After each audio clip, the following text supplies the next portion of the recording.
Chama cha Chadema chapoteza mwelekeo kuelekea uchaguzi mkuu ujao, huku Wenje akiibua siri kubwa kuhusiana na chama hicho. Ujambo na karibu kwa taarifa zetu za Kenyascope. Ikiwa ni mara yako ya kwanza hapa, tafadhali kumbuka kusubscribe. Aliyekuwa mbunge wa jimbo la Nyamagana mkoani Mwanza kupitia chama cha Chadema kwa jina Ezekiel Wenje ametangaza rasmi kujiunga na Chama cha Mapinduzi katika hatua iliyotajwa kuwa na athari kubwa kisiasa, hususan katika kanda ya Ziwa ambako kwa muda mrefu kumekuwa ngome ya upinzani.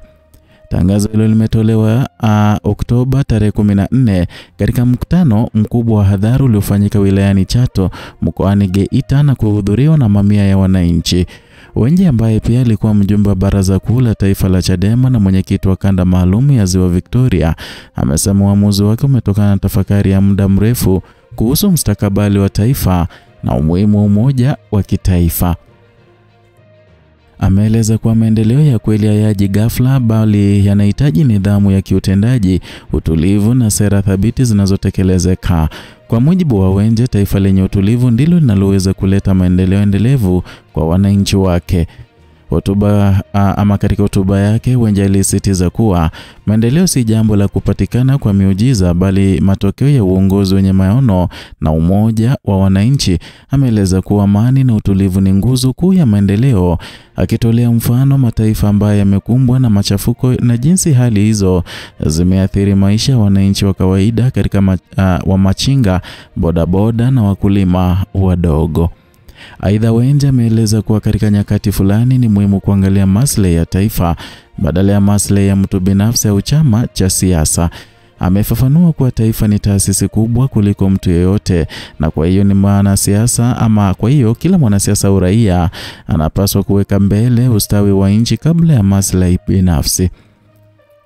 Akiweka wazi msimamo wake kuhusu madai kwamba Chadema imezuiwa kushiriki uchaguzi mkuu ujao, Wenje ameyataja madai hayo kuwa ni upotoshaji, na ameeleza kuwa kwa uzoefu wake kama mjumbe wa kamati kuu ya chama hicho, hakuna vizuizi rasmi kutoka kwa serikali vinavyokwamisha ushiriki wa chama hicho katika uchaguzi.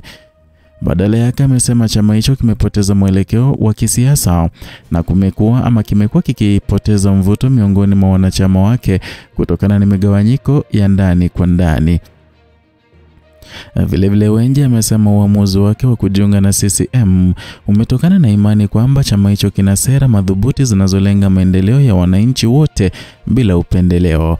Ameeleza kuwa CCM inaonyesha dira ya uthabiti katika kusimamia miradi ya kijamii, haswa na kiuchumi, na ni jambo linaloashiria dhamira ya kweli ya kujenga taifa lenye usawa na ustawi wa wote. Uamaji wa Wenje umeibua mijadala mikali katika duru za kisiasa, hasa kutokana na nafasi yake kama mmoja wa wanasiasa waliowahi kuwa sauti muhimu ndani ya upinzani. Wachambuzi wa siasa wanasema hatua yake inaweza kuipa CCM nguvu mpya katika kanda ya Ziwa, eneo ambalo limekuwa ngome ya Chadema kwa miaka mingi. Hatua hiyo pia imeonekana kuashiria mabadiliko ya mienendo ya kisiasa, hasa kuelekea uchaguzi mkuu wa mwaka huu, ambapo vyama vikubwa vinaendelea kujipanga kuongeza ushawishi wao.